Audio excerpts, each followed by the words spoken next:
The Saturday night, Manly 26, Titans 18 kicked us off. Barney, what the stats say? And then, Ollie, you can give us your opinion. Yeah, so we had 4 tries Don't. apiece for both of these teams.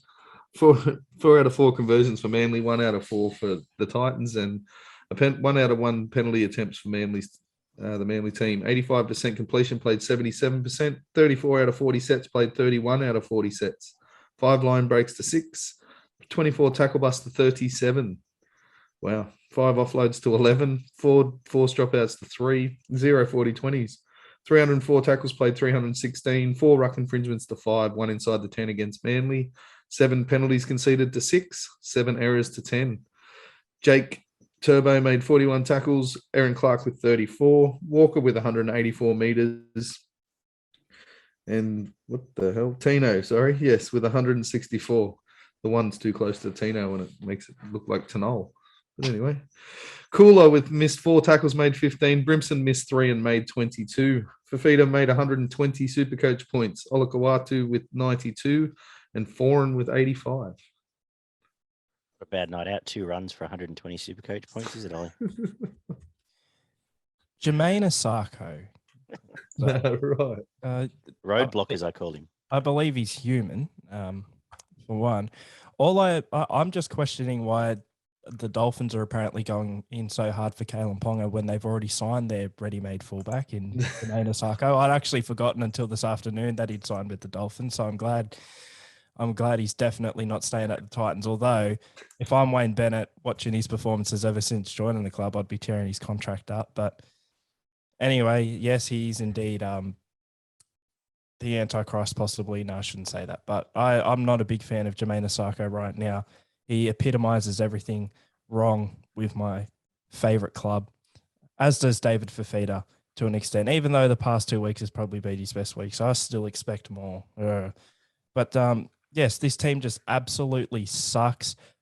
A tip out there, I don't usually give genuine tips for punters, but I tell you what, if you're betting on a Titans game and they're versing anyone other than Melbourne or Penrith, don't tip them to lose 13 plus because they won't. They'll get flogged in the first half and then they'll come back and they'll lose.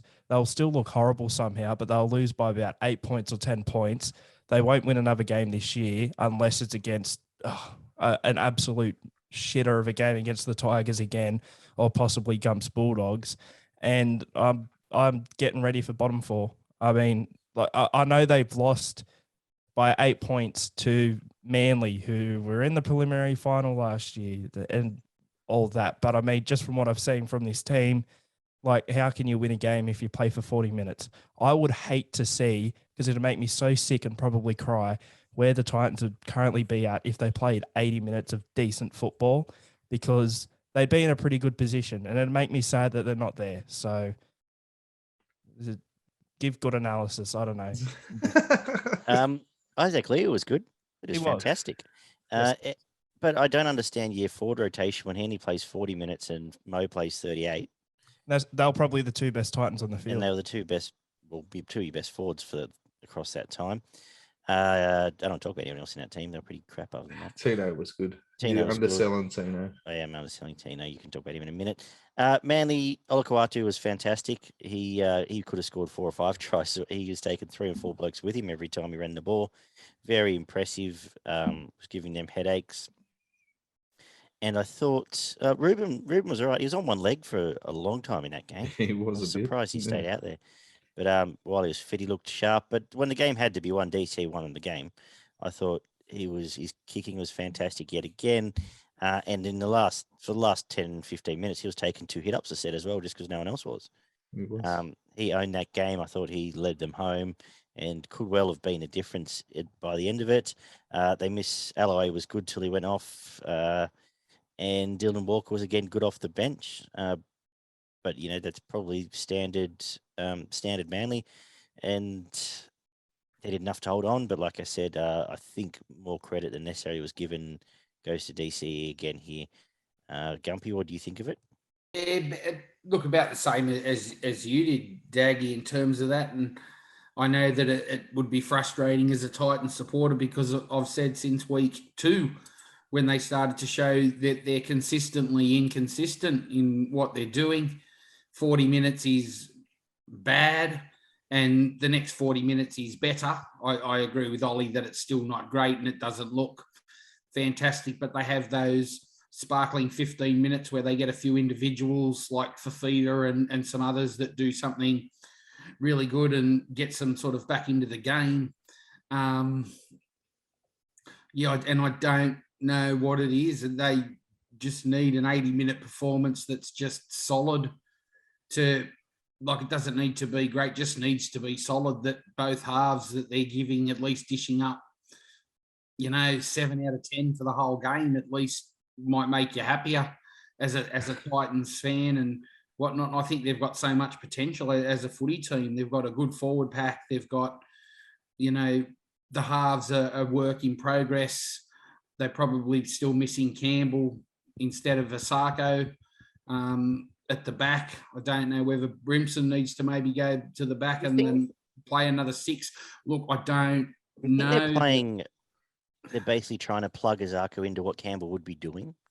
Probably. He touches the ball a lot, and it seems like every time he touches it, he's zigging when the team's zagging. Like it doesn't fit. And it's like, I don't know if it's because they're training the way Campbell would be playing, and he's just plugging in there and not quite fitting, or whether it's what they think is working. Yeah, look, I don't know. I think, Patrick Herbert does some good things, but he's barely a first grader as well with some of the things that sort of he does. Look, I'll probably tip him this week in hoping that they can put an 80-minute performance together against the Cowboys. But look, Manly were good. I did predict that Kieran Foran had been quiet and would probably have a better game this week, and I thought he did. His involvement wasn't DCE involvement or Olakau'atu's involvement, but he was far more involved in the game and scored a good try and ran the ball and straightened things up, which is when Manly are playing well. And I want to give a big shout out Dylan Walker. He just brings energy off the bench. Like, he's not my favourite human, I must say, but brings really good energy off the bench, and he's nippy around the ruck and makes his tackles and sort of creates another dimension for them when he comes onto the field. So, a shout out for him. He's doing really well for them. Yeah, he's definitely adding a spark there. He's playing sort of a hybrid role between 9 and 13 there when he comes on, and it's all through the middle. He adds a bit of extra ball playing, and he's developed a decent little grubber as well, which he's used to effect the last couple of weeks. Foran was fantastic. I don't think people have noticed him as much, because I think there's been a few games this year where he has actually been really good for the side, where he does straighten it up on that edge where they're going too far sideways.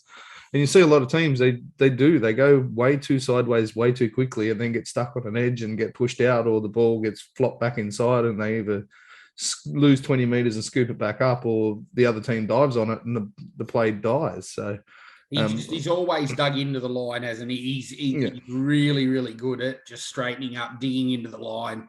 Happy to take a hit, won't throw a ball to anybody in a worse position than him. Because I think there's probably the only time this year that I think I've heard him mentioned anywhere else, but there's been 2 or 3 times this year where I've sort of sat back and gone, yeah, he's played quite well in this game, and it just sort of doesn't get mentioned. But good to see him fit, to be honest, because you go back 5, 6, 8 years ago, he was one of the best players in the comp, and his body didn't hold up for the 5 or 6 years there, but it's good to see him come back. Refund. Absolutely, they do. Even his I know you mentioned his running, but his final touches are always spot on. Pretty class, yeah, absolutely. If the Titans could play 60 minutes of good football instead of 30 or 40, they'd probably be a decent team and win more than they lose. But their forward pack was dead set sleepwalking in that first half. They were doing absolutely nothing. They were just wandering around.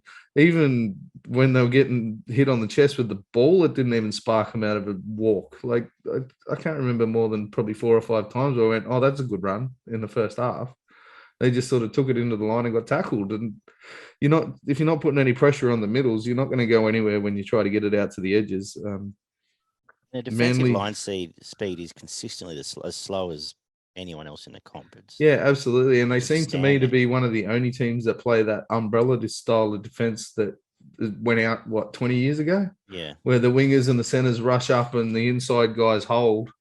And it just, and your worst defenders in your fucking team are your halves and your centers. Like, you can't play that way. You got to be standing next to each other. You can't get in front of each other. Yeah. And then they get pulled apart by decent teams that get, quick early ball out to the centers and someone who likes to straighten up and go back towards the halves and through the centers there. But